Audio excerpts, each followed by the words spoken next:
or Luipada, which means fish gut eater, was an Indian mahasiddha from the 10th century, born into a royal family. He was a poet and writer of a number of Buddhist texts.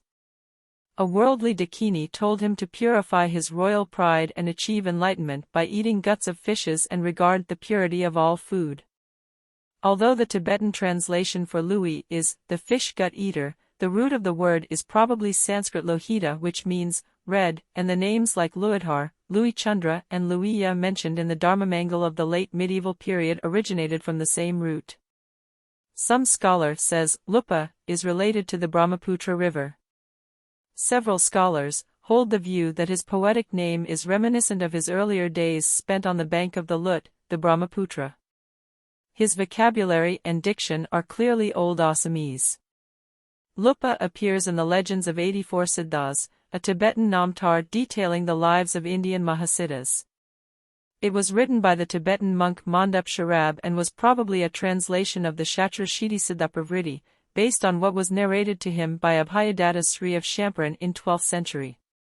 In the Chaturasiti Siddha Pravritti, Lupa is said to be the second son of a very rich king of Singhaladvipa, believed to be Sri Lanka.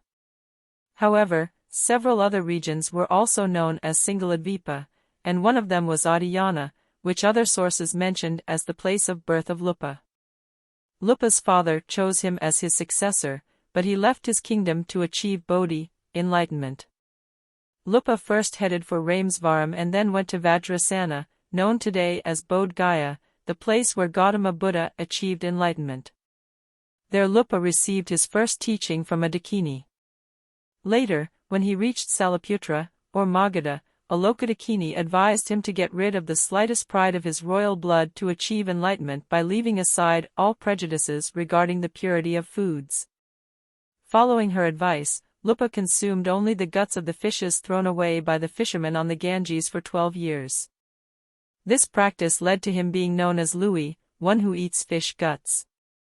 Lupa also appears in the Chaturasiti Siddha Pravritti, where he meets the king of Magadha, Indrapala, and his Brahmin minister. These two became his disciples and were known as Dharikapa and Denjapa. Lupa initiated them into the mandala of Kakrasavara. In Bhutan Rinchen Drub's History of Buddhism, Lupa is mentioned as the son of King Lalitakandra of Oddiyana.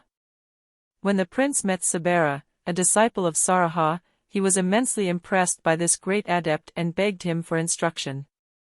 He received initiation into the Tantra of Kakrasavara.